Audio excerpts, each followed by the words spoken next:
welcome to the Last Night Sports Blog Radio. I'm your host, Brandon Edwards. I just got finished watching The Voice, and I'm pumped, ready to talk about sports. It's nothing like good singing, young kids going after their dreams, and spitting chairs that get me wanting to talk about sports. So in this episode, I want to talk about the Manning Bloodline, which is Archie, Eli, and Peyton. What's been going on recently in the NFL is 6 degrees of separation through Archie, Peyton, and Eli.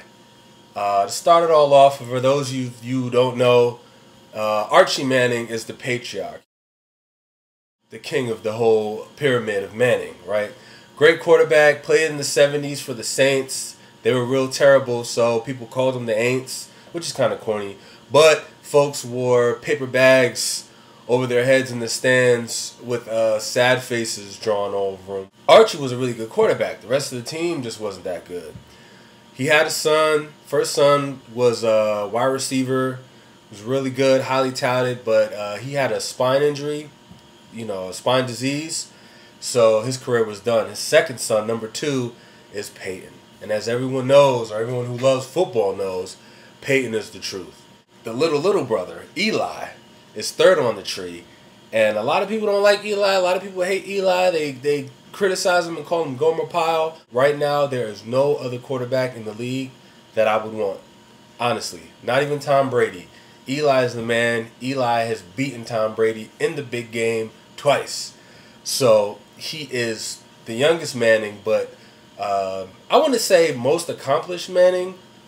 But he does have 2 Super Bowl rings, which is huge. Peyton has 1. Papa Manning has 0. So in light of what's going on recently in the news, I want to touch on the Saints and the whole bounty program.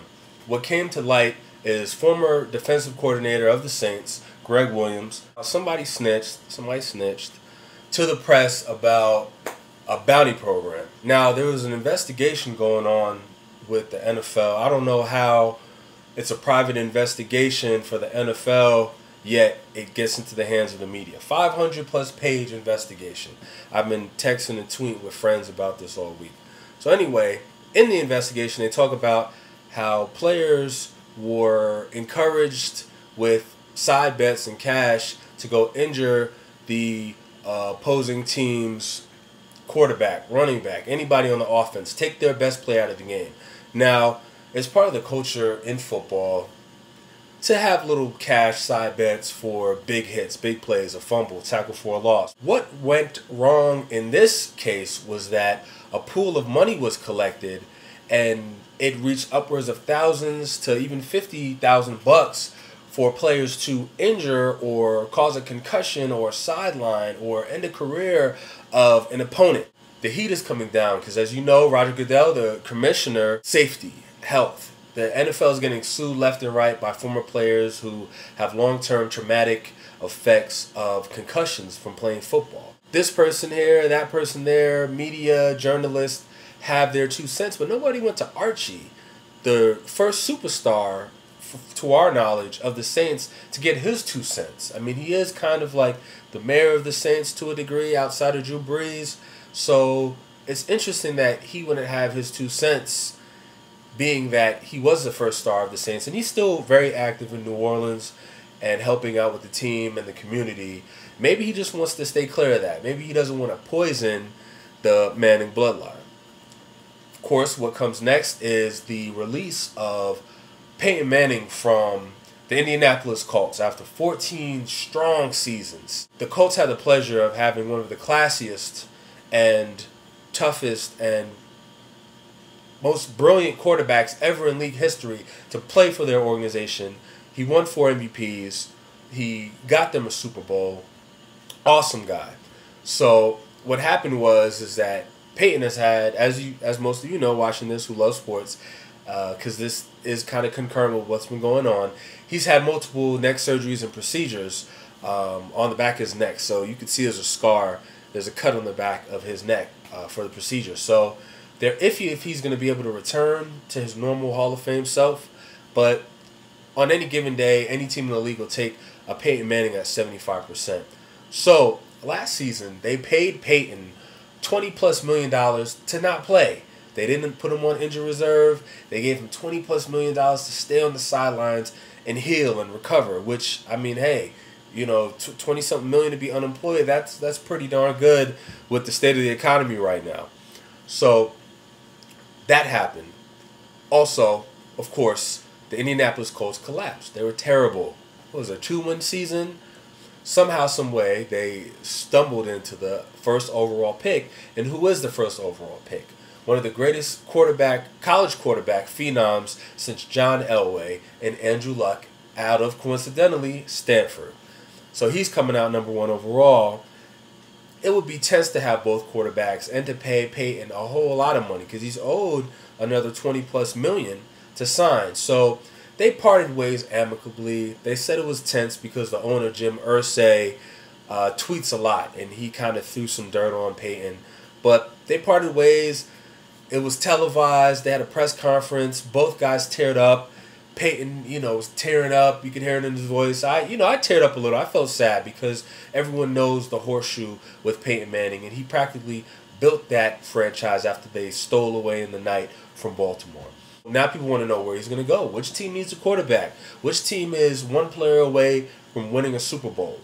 What division is most competitive, least competitive? Who can offer the most money? Who could offer the most pieces, the most talent? And I'd like to hear your feedback in the comments. Who you think would be best suited to house Peyton Manning's future? Some people are saying the Dolphins. Some people are saying the Arizona Cardinals. Some people are saying Denver. He's already at this time, the 12th of March, visited with the Broncos in Denver and John Elway, to the chagrin of all Tebow fans, and he's visited with Arizona. And I know a lot of you are kind of excited about Peyton Manning hooking up with future Hall of Famer Larry Fitzgerald, who is one of the best wide receivers in the league.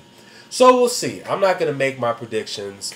It doesn't matter. If it's not about the Giants and the Niners, I'm not too hard-pressed. Speaking of the Giants, we get to the elite quarterback of the NFL and complete the circle of the Manning bloodline, which is Eli. At the top of the year, last season, 2011, Eli was asked by a radio jock whether or not he felt that he was elite.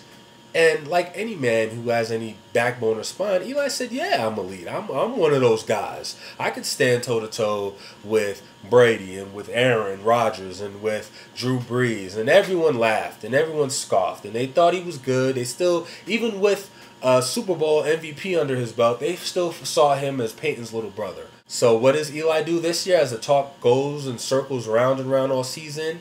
He takes a dilapidated potluck of an offensive line. He takes a terrible run game, and now Brandon Jacobs is released. He's leading this team. He's willing this team to victory throughout all the losses and the inconsistencies, and he had, 4, 5, 6 fourth quarter comebacks. I think he led the league this season with fourth quarter comebacks, and it was remarkable to watch with 9 wins. First team ever to make it to the playoffs, or no, to win to the Super Bowl with 9 wins. And what did they do? They went in and they whooped the Falcons. They went in and they bust the head of the Green Bay Packers in Lambeau. And then they went in, and I was in the middle on this one. They played the Niners. It was a bloodbath in San Francisco, and a better coach team won the game, and it came down to a field goal in overtime for the Giants to go back. And who do they face in the Super Bowl? The New England Patriots. Round 2, baby. One of the greatest stories ever, how the Giants ended the New England Patriots' perfect season in the 2007-2008 year. They did it again. They whooped Brady, they whooped New England, even though they were the favorites, and now Eli has 2 championships, 2 MVPs, Super Bowl MVPs. He deserved a regular season MVP, I think. He answered the question and silenced all doubters. Eli is elite, and the bloodline is still alive and well. I want to give a big shout out to my boy Eric. He's getting married this weekend. Congratulations, buddy. And that's it. Signing off.